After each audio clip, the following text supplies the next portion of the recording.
Shalom Bapak Ibu keluarga Samas. Kiranya Sobat Samas hari ini dalam keadaan baik dan ada shalom dan sukacita di hati kita semua. Kita kembali bertemu dalam Sapaan Damai Sejahtera hari ini Selasa 16 November 2021. Renungan Samas hari ini saya ambil tema mau instan atau bertekun. Sebelum kita bersama merenungkan firman Tuhan, mari kita satukan hati di dalam doa. Bapa di dalam surga, kami bersyukur untuk berkat dan penyertaan-Mu dalam kehidupan kami hingga saat ini. Dan kami sungguh bersyukur untuk kesehatan yang Tuhan beri dan Tuhan masih berikan kami hari baru untuk kami bisa merenungkan sapaan Tuhan. Urapi hati dan pikiran kami dalam kami memahami kebenaran akan firman-Mu. Amin. Bapak Ibu, keluarga damai yang terkasih, bacaan Samas kita hari ini diambil dari surat Ibrani pasal 10 ayat 32 sampai 39. Demikian firman Tuhan. Ingatlah akan masa yang lalu, sesudah kamu menerima terang, kamu banyak menderita oleh karena kamu bertahan dalam perjuangan yang berat. Baik waktu kamu dijadikan tontonan oleh cercaan dan penderitaan, maupun waktu kamu mengambil bagian dalam penderitaan mereka yang diperlakukan sedemikian. Memang kamu telah turut mengambil bagian dalam penderitaan orang-orang hukuman, dan ketika harta kamu dirampas, kamu menerima hal itu dengan sukacita, sebab kamu tahu bahwa kamu memiliki harta yang lebih baik dan yang lebih menetap sifatnya. Sebab itu janganlah kamu melepaskan kepercayaanmu, karena besar upah yang menantinya. Sebab kamu memerlukan ketekunan, supaya sesudah kamu melakukan kehendak Allah, kamu memperoleh apa yang dijanjikan itu. Sebab sedikit bahkan sangat sedikit waktu lagi dan Ia yang akan datang sudah akan ada tanpa menangguhkan kedatangannya. Tetapi orangku yang benar akan hidup oleh iman, dan apabila ia mengundurkan diri, maka aku tidak berkenan kepadanya.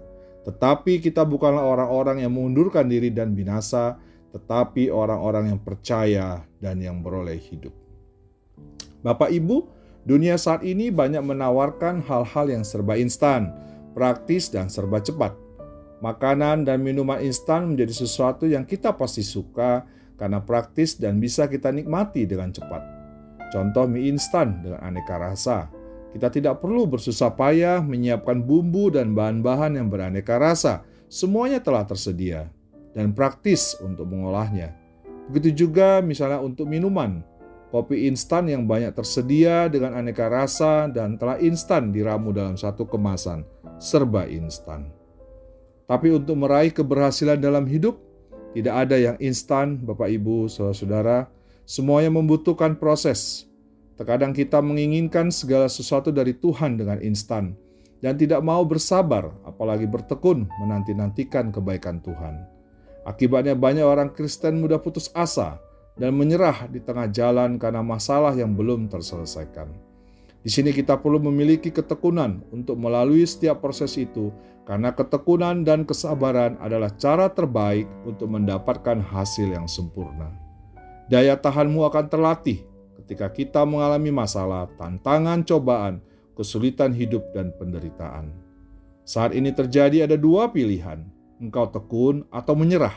Kalau kita menyerah, maka akan datang frustasi, kekecewaan, terpuruk, bahkan kehilangan harapan dan iman. Kata tekun dapat diartikan sebagai ketetapan hati yang kuat, teguh untuk bersungguh-sungguh dalam melakukan tugas apapun. Tekun juga berarti fokus, konsisten, dan tidak mudah putus asa terhadap apa yang sedang dikerjakannya. Ada pepatah di orang Batak yang mengatakan, "Talu do gogo di bae nunut," yang artinya kekuatan akan dikalahkan oleh ketekunan. Maksudnya orang yang tekun melakukan tugas dan pekerjaannya pastilah akan berhasil dengan baik. Kita bukan mengandalkan kekuatan saja dalam meraih kesuksesan. Sejalan dengan itu ada pepatah Jawa juga yang mengatakan, "Sing sopo telaten bakal panen." Artinya siapa mau bertekun, pastilah nantinya akan menuai hasilnya. Artinya ketekunan menjadi kunci untuk meraih kesuksesan. Dalam perikop yang kita baca tadi di ayat yang 36, dituliskan, "Sebab kamu memerlukan ketekunan supaya sudah kamu melakukan kehendak Allah, kamu memperoleh apa yang dijanjikan itu." Orang yang tekun akan menghasilkan buah dan menikmati upah. Ketekunan adalah unsur terpenting dalam setiap keberhasilan. Bapak Ibu jemaat Tuhan yang terkasih, dalam hal apa saja kita harus hidup bertekun, hidup dalam ketekunan? Yang utama, diawali kita harus tekun untuk berpegang pada iman percaya kita kepada Tuhan Yesus Kristus sebagai Tuhan dan Juru Selamat kita. Bertekun dalam iman percaya kepada Tuhan Yesus Kristus merupakan pemimpin hidup kita. Dialah yang akan membuat pengharapan kita menjadi pasti.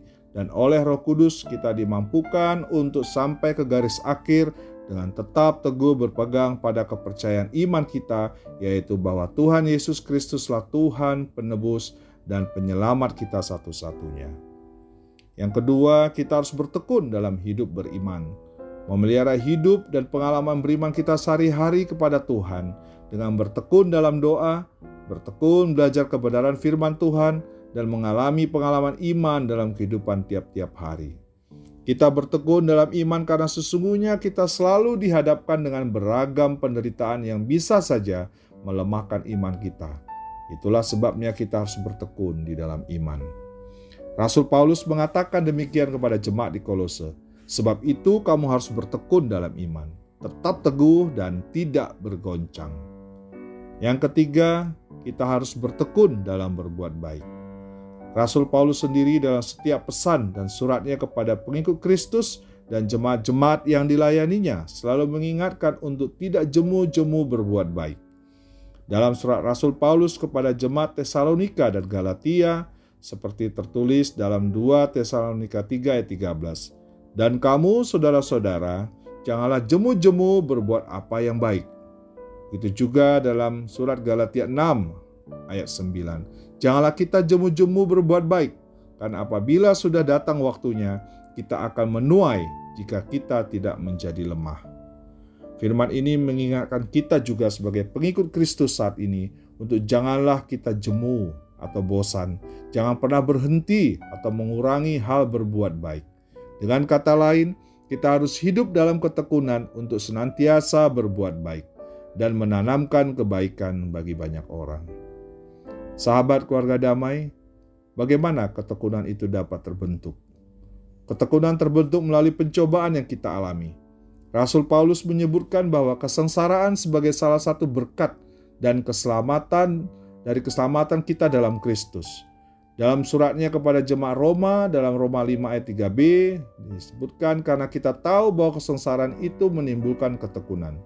Tuhan mengizinkan kita mengalami kesengsaraan dengan tujuan agar Ia dapat membentuk ketekunan di dalam diri kita. Kesengsaraan yang Tuhan izinkan terjadi dan terbentuk pada diri kita juga merupakan ujian iman. Dan Tuhan mengizinkan berbagai pencobaan menimpa hidup kita agar tumbuh ketekunan.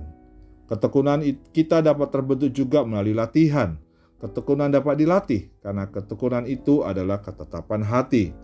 Ketekunan itu tidak terjadi dalam sekejap mata, tetapi perlu dilatih dari perkara-perkara yang kecil hingga perkara-perkara besar. Kita bisa belajar dari kehidupan Ayub. Sekalipun istri Ayub mendesak Ayub agar tidak bertekun lagi dalam kesalehannya, namun ia memutuskan dan menetapkan bahwa ia akan tetap tekun dalam kesalehannya.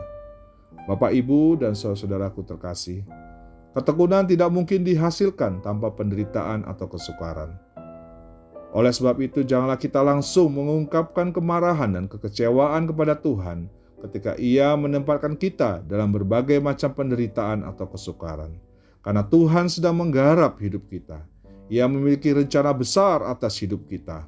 Ingatlah bahwa ketekunan membutuhkan proses yang tidak singkat. Sebagai refleksi bagi kita, tak seorang pun bisa sukses tanpa usaha dan kerja keras. Mereka yang sukses sesungguhnya berutang kepada ketekunan mereka sendiri. Orang yang tekun akan bertahan dalam situasi apapun, meski ia jatuh bangun. Seperti menanam bibit pohon buah, kita tidak mengharapkannya tumbuh besar secara instan dalam semalam. Kita harus merawatnya dengan seksama untuk membuat ia berakar bertunas, tumbuh menjadi pohon, dan menghasilkan buahnya untuk kita nikmati. Dalam pertandingan, seorang juara Olimpiade tidak menjadi juara karena mereka memenangkan perlombaan dengan mudah begitu saja. tetapi karena sekian banyak jam, minggu, bulan, dan tahun yang mereka habiskan untuk berlatih. Maka bertahanlah sampai akhir, karena ketekunan akan menuai keberhasilan. Kita sebagai pengikut Kristus, untuk menjadi seorang pemenang, mari kita melatih diri kita untuk tetap bertekun dan menikmati setiap proses yang Tuhan izinkan terjadi dalam hidup kita. Mari kita terus bertekun. Amin. Kita berdoa.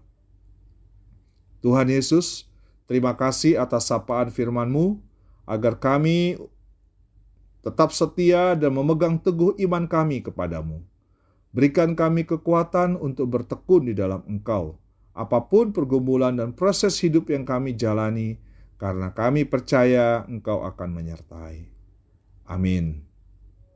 Sahabat Samas terkasih, selamat menjalani kehidupan kita dengan senantiasa bertekun dan berpengharapan kepada Dia. Tuhan Yesus senantiasa mengasihi dan memberkati kita.